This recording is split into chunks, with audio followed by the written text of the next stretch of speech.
고대 그리스 로마 때부터 건물 외관 기둥에 음각으로 넣어 화려하게 장식하는 경우가 많았고, 영국 왕실에서도 선호해서 많이 사용했었다는 이것은 무엇일까요? 바로 몰딩입니다. 이번 시간에는 천장과 벽 사이를 자연스럽게 꾸며주고 장식으로 활용하기도 하며 벽면의 손상이나 오염을 방지해주는 몰딩에 대해서 한번 알아볼까요?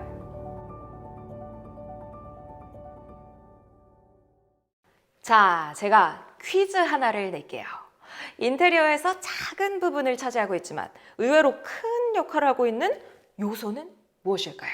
저희 어차피 몰라요. 그냥 알려주세요. 맞추려는 노력을 안 하네요. 정답은 바로 몰딩이에요. 몰딩은 어떻게 변화해야 하는지에 대해서 알아야지 이해하기 쉬운데요. 자세하게 설명을 해줄게요. 몰딩은 이집트에서 기원전 3000년경에 사용됐고요.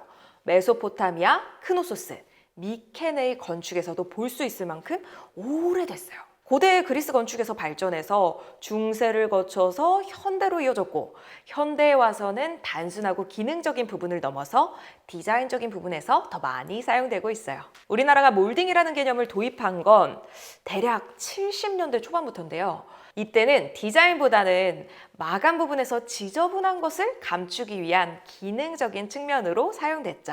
이후 80년대에 접어들면서는 서구 문화가 대거 유입되면서 기교를 사용한 디자인 목적으로 사용되게 됐는데요. 그러다가 90년대 초반 랩핑 기술이 도입되면서 몰딩은 급속히 진화하기 시작했는데, 그 이유는 몰딩 자재인 MDF에 PVC 시트를 씌우는 랩핑이 가능해지면서 다양한 색감과 크기, 모양 등의 몰딩이 대량 생산화가 가능했기 때문이죠. 몰딩은 특히 컬러의 변화가 많았는데요. 90년대에는 밝은 컬러가 유행이 돼서 세련된 컬러로 옥색이 유행이었으며, 2000년대부터는 건축분과 함께 경쟁이 시작되면서 고급화 전략에 맞춰 중후한 느낌을 주는 체리 몰딩이 사용돼 고급 인테리어의 대명사가 됐어요. 아파트의 고급화 전략과 함께 주택, 빌라도 많이 지어지면서 너도 나도 화려한 색감과 몰딩을 하는 것이 유행하게 됐죠. 그 외에도 친환경 시트지를 사용해 기능과 환경까지 생각하는 단계까지 발전했어요. 인테리어는 유행과 트렌드의 연관성이 높기 때문에 시간과 환경이 변화되면서 최근에는 깔끔하고 무난한 느낌을 주는 화이트가 선호되고 있으며, 평 몰딩과 마이너스 몰딩이 각광받고 있는 추세예요. 여러분 생각해보세요. 우리가 만약에 90년대로 돌아가서 집만 사뒀으면 지금 도대체 얼마일까요? 저는 옥색이든 체리 몰딩이든 진짜 상관없으니까 제발 과거로 좀 회귀시켜줬으면. 도라에몽 없나요? 도라에몽? 도라에몽! 자, 여러분은 몰딩에 대해서 어떻게 생각하시나요? 부피가 작고 인테리어가 시작되면서 쭉 사용돼 왔다 보니 아마 대부분은 크게 생각해보지는 않았을 거예요. 예전부터 몰딩은 천장과 바닥, 그리고 벽면에도 있었고 도어에 문선 몰딩도 있었으며 가구 마감에 쓰이는 몰딩 등 다양한 위치에 있었습니다. 이렇게 몰딩을 사용하는 목적은 마감성 정리와 편리성, 비용에 대한 절감 효과 때문이죠. 아무래도 우리나라는 페인트 작업보다는 벽지 작업이 많다 보니까 몰딩의 활용도가 높아질 수밖에 없었습니다.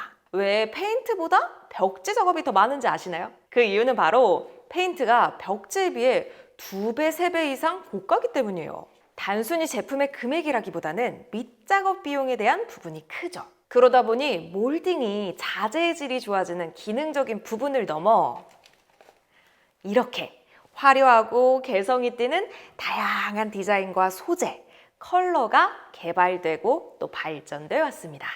화려함의 단적인 예로는 바로 액자 형식의 몰딩을 장식으로 활용해 벽이나 가구에 볼륨감을 주는 웨인스코팅 인테리어가 있죠. 아니 최근에 결혼한 친구 집에 놀러 갔는데 웨인스코팅이 너무 예쁘게 돼 있는 거예요. 그래서 나도 결혼하게 되면은 몰딩 무조건 신경 쓴다 이러고 있었는데, 옆에 보니까 친구 부부가 딱 붙어가지고 너무 닭살이고 막 깨가 쏟아지는 거예요. 그거 보고 지금 인테리어가 먼저가 아니구나, 연애가 먼저구나 라는 생각이 들었습니다. 여러분도 늦기 전에 연애하세요. 아니 늦었다고 생각하면은 늦었습니다. 몰딩의 자재는 MDF, 목재, PVC, 폴리스틸렌, 알루미늄 등 5가지며 접착제와 접착물로 이루어져 있습니다. 각각의 제작 방식에 따라 다양한 크기의 디자인이 나올 수 있죠. 몰딩은 쓰여지는 위치에 따라서 천장 몰딩, 바닥 몰딩, 허리 몰딩, 문선 몰딩, 벽 몰딩 등으로 나뉘어지며 몰딩의 형태 모양에 따라서 평 몰딩, 갈매기 몰딩, 계단 몰딩, 코너 몰딩 등이 있습니다.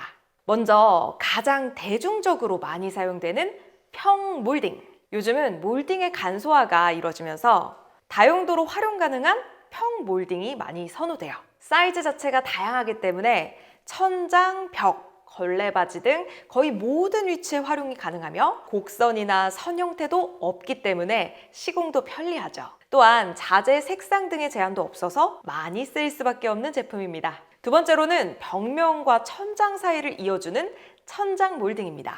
벽면과 천장 사이에 맞춰서 45도로 시공하는 갈매기 몰딩, 크라운 몰딩이라고도 하죠. 최근에는 좀 심플한 인테리어가 유행해서 많이 사용은 안 하는 추세입니다. 갈매기 몰딩의 화려함에서 단순화된 부분이 바로 계단 몰딩인데요. 높이에 따라서 4단, 3단, 2단, 1단이 있으며 아예 숨기는 마이너스 몰딩도 있습니다. 천장에서부터 심플한 인테리어로 아예 마감을 다르게 해서 마이너스 몰딩으로 선이 없는 것처럼 느껴지는 인테리어입니다. 최근에는 연속성, 일체감 있는 공간을 찾으시는데 마이너스 몰딩은 선이 가려지고 안 보이기 때문에 고급스럽고 우아한 공간을 만들어줄 수도 있죠. 그래서 예전처럼 화려하고 큰 몰딩보다는 전반적으로 무난하고 작은 몰딩을 적절히 활용해 미니멀한 인테리어에 맞춰 공간에 대한 몰딩을 최소화합니다. 몰딩의 변화에서 알 수 있다시피 우아하고 깔끔한 스타일이 트렌드로 작용하며 그곳에 맞춰 몰딩은 더욱더 변화하고 또 발전하고 있습니다. 오늘은 몰딩에 대한 다양한 정보들과 종류들에 대해서 여러분께 알려드렸습니다. 몰딩은 인테리어의 역사와 함께할 정도로 오래됐으며 트렌드의 기준이 될 만큼 아주 중요한 역할을 하는데요. 작지만 강하고 또 다양한 변화를 하는 몰딩, 너무 매력적이지 않나요? 이렇게 재현하늘창의 몰딩은 화이트 클래식 몰딩, 랩핑 몰딩에 마이너스 몰딩까지 벽에 포인트를 줄 수 있는 마감재의 템바보드, 엠블록 루바 시리즈까지 벽지부터 도장까지 모두 가능한 몰딩과 마감재들까지 있습니다. 요즘 미니멀한 트렌드와 함께 보다 깔끔하다 못해 아예 숨겨버리는 히든 인테리어 아시죠? 재현하늘창에서는 무몰딩에서 보다 깔끔한 도어의 벽과 일체화된 면을 위해 히든 몰딩, 히든 도어, 히든 하드웨어로 완성도 높은 히든 인테리어가 될 수 있도록 도와드리고 있습니다. 끝없이 변화하고 트렌드를 만들어 나가는 몰딩을 이해하기 위해서 꾸준히 공부해야 되는 거 아시죠? 여러분의 인테리어가 완벽해지는 그날까지 교육은 계속됩니다. 그럼 오늘 수업 마치겠습니다.